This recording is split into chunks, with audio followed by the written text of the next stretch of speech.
Hey guys, welcome back to my garage. This video is just kind of a recap of my experience with the all-in-one DC conversion. And I'm just going off the cuff here. I kind of step back and a quick overview of the machine. I inherited the machine from a friend of mine who bought it. It's a 2003 model, I believe it was. It's a Ganesh. It was sold by Ganesh. It was fitted with a Mitutoyo Millstar 3 control. It was a PC-based control, ran under Windows 95. It was a small board computer, SBC inside. It used a Galil motion controller inside. It was a console, so the motion control in the PC was in the console. It was, you know, Mitutoyo made a good control, and I say it made a good control in that it was made here in the US and it used US components. Galil is a very well-known motion control manufacturer. The controller was a DMC 1020, I think it was, which is very antiquated. But they used Glentech servo motors, DC brush servo motors, DC brush Glentech amplifiers, and this machine was in really nice shape. The company that purchased it knew. My understanding is they machined plastics, and for whatever reason, they sold it not too long after they had it. I think it was about 3 years old when it was sold. My buddy got a hold of it. He was teaching himself CNC, and I think he had a lot of fun doing it.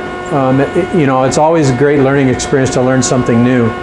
So, fast forward. I tinkered with the Mitutoyo Millstar. It used, for the most part, G-code. There were some strange, hinky things that you couldn't do. The software was not upgradable. I think it was made by Lighthouse Software, written by Lighthouse Software here in the US. Wasn't upgradable. They had the max rapids capped at 100, which isn't a terrible thing. The machine's running, I think we've got it set at 280, 290, something like that. But, you know, so I used it, I learned with it. I enjoy working with CNC controls. It was a lot of fun.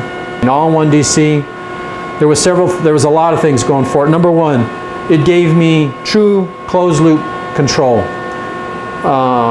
Whereas a flash cut system, the controller doesn't know where the machine table is, the axes are. The loop is closed in a step directions control system by the servo amplifier. If X amount of pulses come in, it tells the motor to move X amount, looks at the encoder, did it move X amount, and that's how it does it. But the controller itself never knows if it just sends the pulse stream out and says move this much, and it really doesn't have the feedback to know if it moved that much. In the case of the all-in-one DC and Centroid's other motion controllers, the Oak, that they do know that it's a true closed loop system. In other words, the motion controller itself is controlling those servos and reading the encoders on them, so it knows where the table's at. It knows where the motor is supposed to be. You can't really know where your table's at, which is why you need to take out any mechanical backlash out of your system. The only true way to know where your table is at is put a scale on the table and feed that back to the motion controller, and you can do it with all-in-one DC, and you can do it with the Oak. You can put linear scales on your tables and your axes and feed those back. And you know, I'll ask the guys at Centroid to comment and clarify that below in the comment section if that's not the case. But, so number one, true motion, closed loop motion control. Number two, updated software and continually being updated.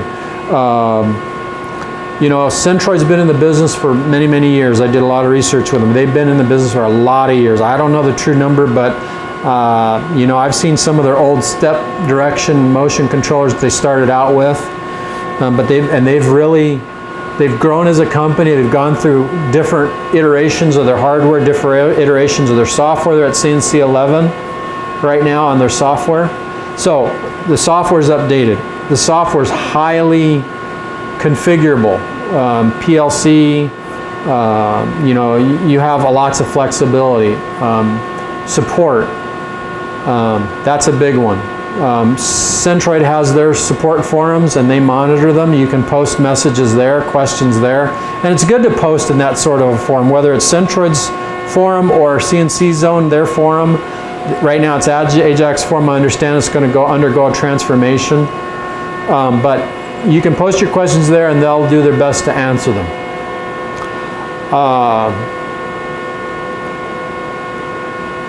Paid support. Now let me talk a little bit about paid support. You know, at 90 bucks an hour, I've seen the guys get into the control remotely. That's the other beauty, is remote support. So they can get into the controller, look at your parameters, configurations. They can, in some cases, they can even help tune motors remotely. In my case, the first time they did tune my motors remotely.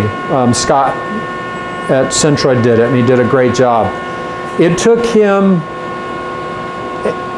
because he's very experienced, it took him less than a half an hour. So if you paid 90 bucks, and you're going to pay 90 bucks, that's money well spent to get your motors tuned if they can tune them remotely. I had Glentex, they're very common.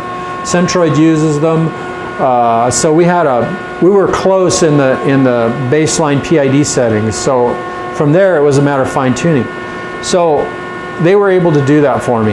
If you have a tool changer, an ATC, and it needs to be configured, you know, paying them some engineering time to do that, it's worth it. I guess what I'm saying is, it's nice to know that they're there to help you out, and they don't lollygag. In other words, 90 bucks an hour is a lot to a home shop guy. And I know a lot of you guys probably don't have a machine like this, but if you're a home shop guy or an advanced home shop guy, or your machine is starting to build widgets in your shop and you're trying to make a living at it and you want to upgrade your controller, they're there for you in more ways than one. I mean, you know, you ask questions on the forums, they'll try and answer them, and other people can see it. If you need very specific support, you can pay them the 90 bucks an hour and they'll get in there and they'll do what they need to do and they'll get out. Now I want to mention another thing, is what you need to remember is it's your responsibility to make sure you wire the control right. They have no way of telling whether or not you wired it right, okay? So my video series did a couple things. It made me follow the install guide, and it made me follow it step by step by step by step to make sure I didn't miss anything. And in doing that, I tried to do that for you guys. Go step by step. I took the time to drawing everything out on the dry erase board as I understood it, you know, and to try and help clarify, because looking over my shoulder wiring the cabinet isn't going to do you a lot of good, but maybe seeing it on the dry erase board, you know, the lines, you know, point to point. That particular system that we were working on, hopefully that helped you out. And that's what I wanted to do. It takes a lot of time. This is my first time YouTube trying to do stuff for others, to give back to things that I learned on YouTube. It's a wonderful place. But it takes a lot of effort. It takes a lot of time. And to all the YouTube creators out there, thank you. Thumbs up to you. I have a great appreciation for what it takes to do what you guys do. But I hope it helped you. I wanted to inspire you to try the Centroid All-in-One DC, or maybe the Oak somewhere down the line, and know that if you have some basic skills, or you have somebody, you may know of an electrician with electrical skills, that it is possible for you to do that. But it's up to you to wire the machine up right. It's up to you to make sure those systems are correct. And you know, if you have a question, stop. Try not to damage anything. Don't damage your machine. Don't damage the All-in-One DC. Go out into the forums, either Centroid's forum, and I think their forums are going to get a little facelift here before too long. Ask your question there. See if the guys chime in. I'm going to try and be active in the forum to try and give feedback in the Centroid CNC forum, and I'll try and put a link again below to where that's at. And then CNC Zone, it's currently the Ajax forum. Ask your questions before you do anything. Try and get it clarified. When it comes to Centroid All-in-One, at least you guys have an overview of how it works, how it went in, what it took to install, what it took to run the system test. And you saw the system test, you saw everything that I went through to get the system test done. So you know what you're up against even before you take the plunge. I will say hats off to Centroid. They gave me a lot of support. They knew I was doing these videos. If I had a question, I was able to ask them. They got it back to me right away so I could post this video and make it clear to you and kind of help you out in giving good, accurate information. And I'm hoping that they'll review these videos, and if there's anything that's out of line, maybe they'll post in the comments section to make a correction, because I'm not perfect. I did the best I could with the information I had, and that all-in-one DC install was the best tool. There were a few little questions, I got them answered, and I was able to proceed. I didn't let the magic smoke out of anything, which is super great. That's on you. You damaged the all-in-one DC because you didn't follow something. It's on you. The other plus to this conversion is I was able to reuse my Glentech DC brush servo motors. The only thing I had to do is upgrade the encoders on them. Centroid recommends a 2000 line encoder. I have a friend of mine, he had Fanuc DC brush servos. They had 1000 line encoders on them. He kept them. He didn't do anything with it, and his machine's been great for him in his home shop. Keep in mind, he rescued that machine out of the scrapyard. Control was finicky, flaky. A production shop said enough, we're not putting any more money into it. Out it went. He rescued it, and he did the conversion. And I know he had some struggles with it because he didn't have this kind of a resource. And I think had he had this resource, it would have been easier for him to get through it. And I hope this video helps you out. So it allowed me to reuse my Glentech servos. I put new encoders on them. The encoders cost me a couple $100. I'm gonna, you know, in recapping, the all-in-one DC was about $2,400. Encoders on the 3-axis was another $6. That puts us at $31.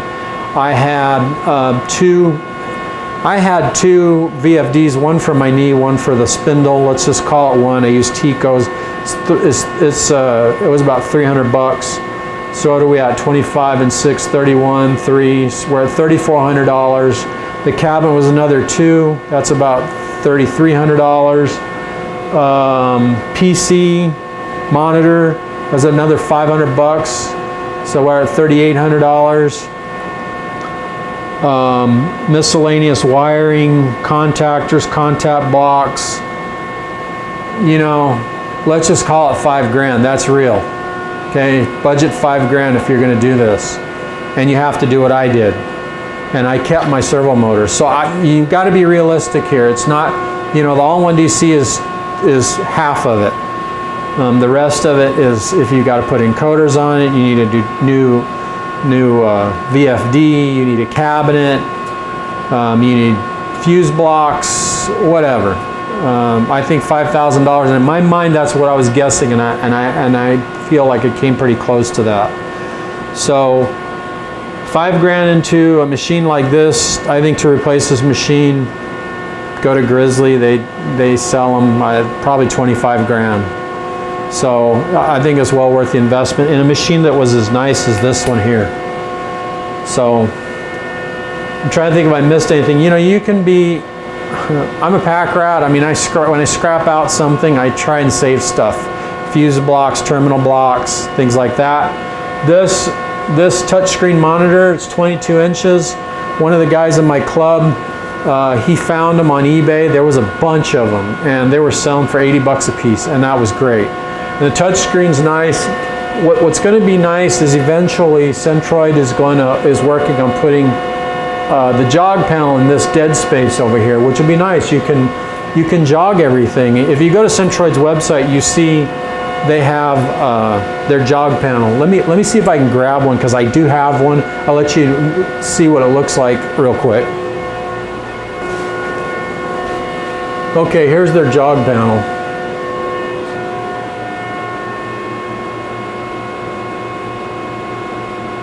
You know, it's got auxiliary keys that are programmable.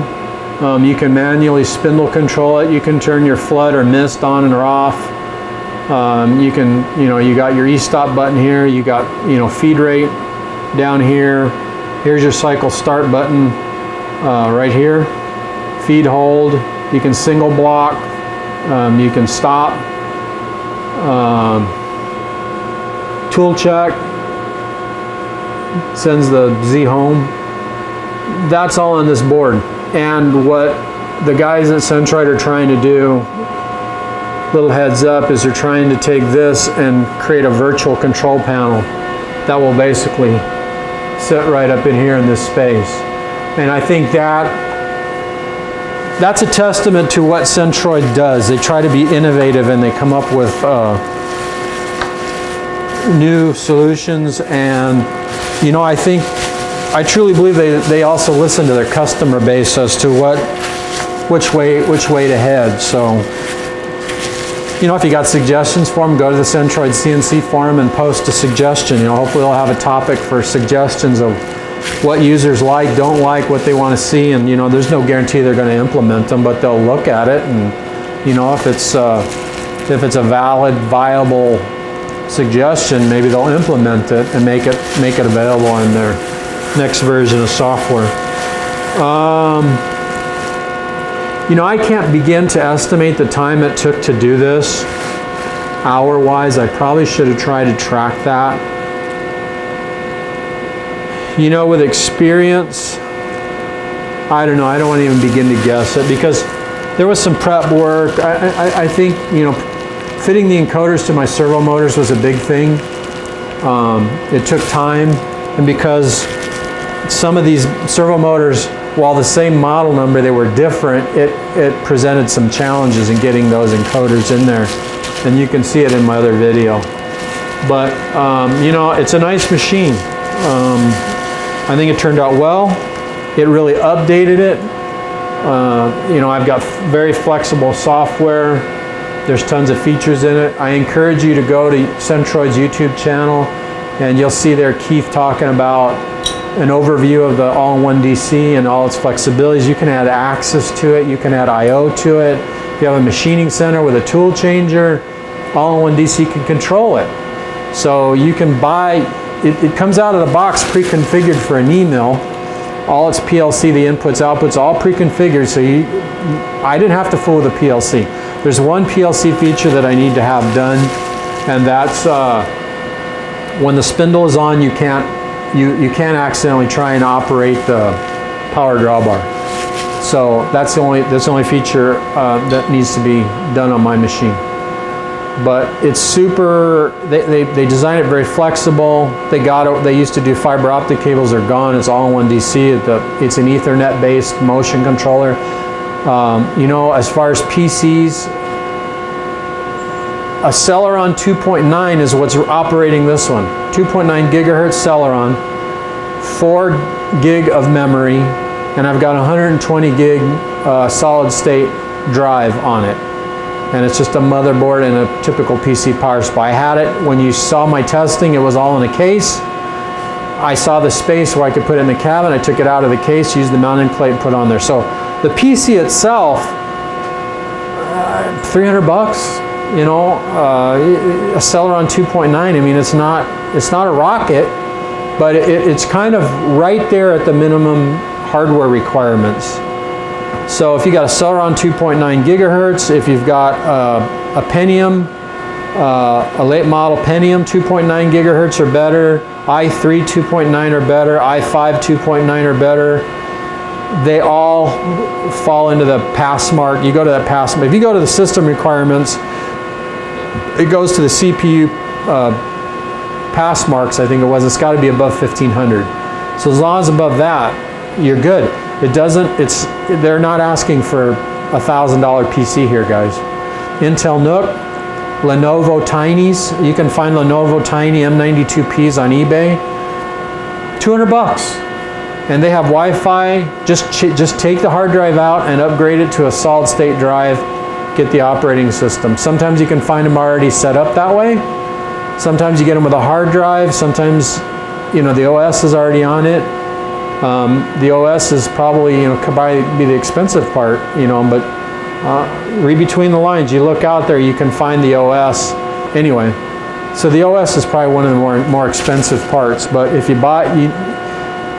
get Windows 10. Don't go Windows 7 anymore. Don't go Windows 8 anymore. Go to Windows 10.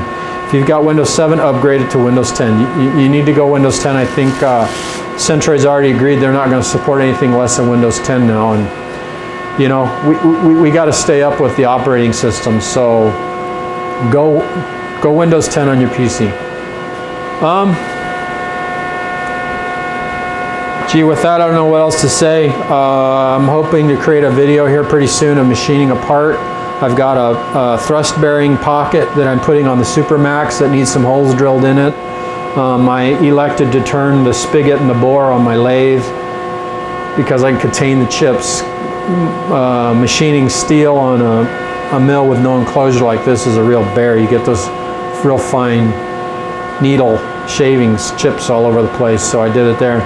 All I got to do is drill the bolt holes in that thing, and I'll do it on this machine to show you it actually cutting some metal after we've done all this work. So anyway, I hope you've enjoyed the process. I've enjoyed doing it.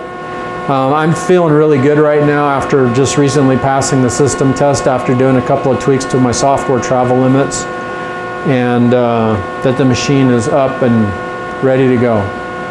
So thanks a lot. Feel free to comment down below. Again, I hope you guys found it useful and it was enjoyable. Centroid's behind me, so I'm going to try and do some more videos with Centroid. I'm working on another project that they asked me to be involved with. I've actually been working with them for several months on that one. I think there's some neat stuff coming out of Centroid here pretty soon. So with that, signing off. You guys have fun. And I hope it inspires you to get in there and do it. If you've started a project with one of the all-in-one DC or Ajax boards and you kind of fizzled and there your machine sets, I hope this serves as inspiration for you to jump back in there and like they say, get her done. Thanks. Talk to you soon.